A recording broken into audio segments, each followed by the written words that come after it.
गोरी तोर मुस्कुराना बन गए माया के फसाना।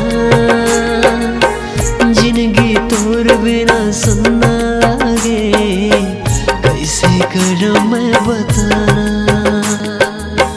गोरी तोर मुस्कुराना बन गए माया के फसाना।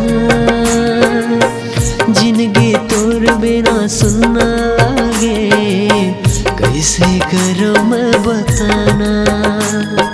चेहरा दिखते चारों मुड़ा का फुलवा का पात रे। कैसे कहाँ तोरले मैं अपन दिल के बात रे।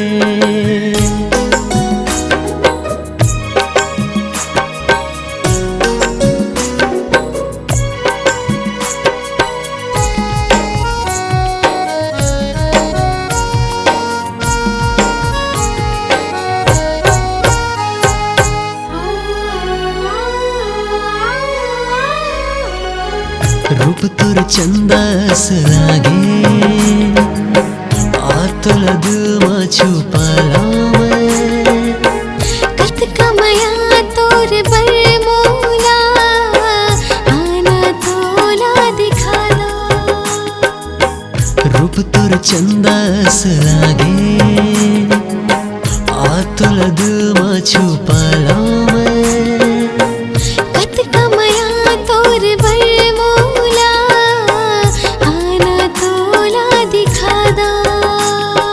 जिंदगी बीते तोर संग माँ, लेके हाथ में हाथ रे।